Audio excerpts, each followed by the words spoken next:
हिंदी कहान सुबह सुबह रोहित अपने पिता के पास आया। पापा, मेरे मोबाइल का रिचार्ज खत्म हो गया है, करा दो ना।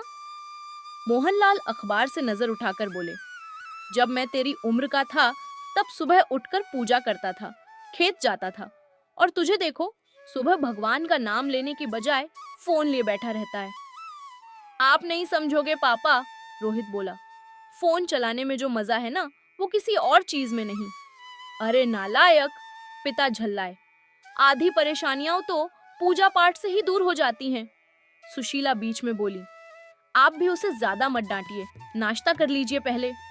नहाए बिना कुछ नहीं मिलेगा, मोहनलाल ने सख्ती से कहा। रोहित बड़बड़ाते हुए बोला, मन साफ होना जरूरी है, शरीर नहीं।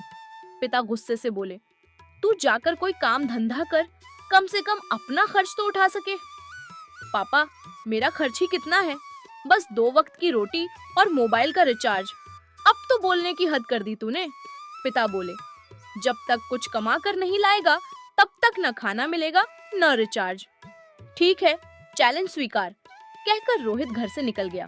वो बाजार पहुंचा तो कुछ मजदूरों को बोरियां उठाते देखा। उसने भी सोचा, चलो कुछ पैसे बन जाएंगे। दिन भर बोरियां उठाने के बाद ठेकेदार ने 50 रुपए थमाए। इतनी मेहनत के 50 रुपए, उसने हैरानी से कहा। थोड़ी दूर उसे एक बुढ़िया मिली जो बांस की टोकरियां बना रही थी। माँ जी, मैं मदद कर दूं? हाँ बेटा, ये बांस पाड़ दे और मेरी मदद कर दे। कुछ देर में उसने एक तिरछी टोकरी बनाई। बुढ़िया ने 10 रुपए पकड़ाए। सिर्फ 10 रुपए? हाँ बेटा, ताजमहल नहीं बनाया तूने। रोहित थक गया। दिन भर की मेहनत में कुल 60 रुपए। वो घर लौटा और बोला, देखो पापा, मैंने काम कर लिया। तो अब क्या चाहिए? 400 रुपए और मोबाइल रिचार्ज करवाना है। पिता ने गुस्से में कहा, निकाल इस घर से, नालायक कहीं का।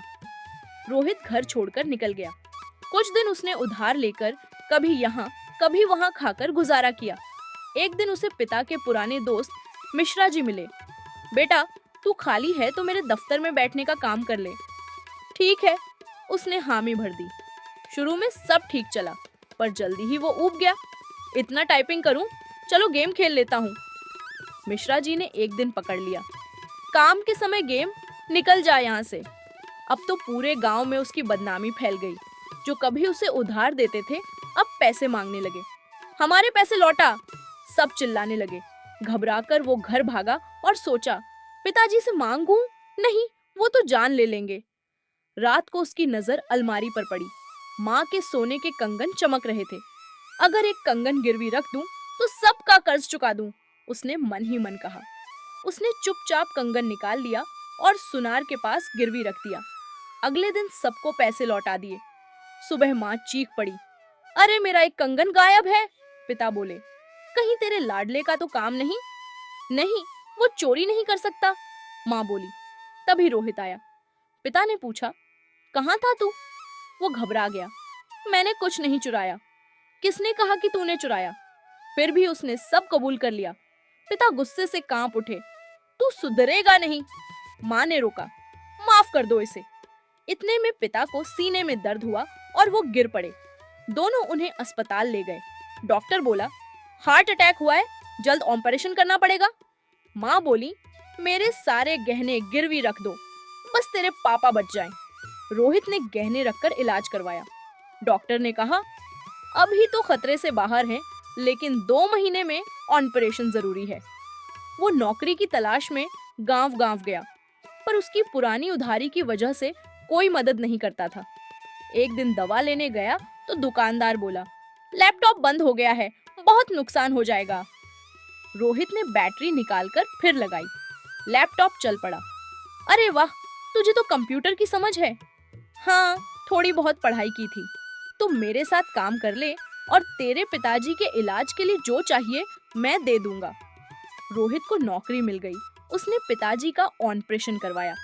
जब वो अस्पताल लौटा तो पिताजी मुस्कुरा रहे थे। डॉक्टर ने कहा था कि ऑपरेशन जरूरी है, रोहित बोला। तभी डॉक्टर अंदर आया और हंसते हुए बोला, तेरे पिताजी को कुछ नहीं हुआ था बेटा, ये सब हमने तुझे सुधारने के लिए किया था। रोहित रो पड़ा। पापा, आपने मुझे पहचान दिला दी कि मैं भी कुछ कर सकता हूँ। मोहनलाल ने कहा, अब मेहनत से काम कर ताकि अगली बार किसी को तुझे कामचोर न कहना पड़े। और उस दिन के बाद से रोहित ने जिंदगी में कभी काम से मुंह नहीं मोड़ा।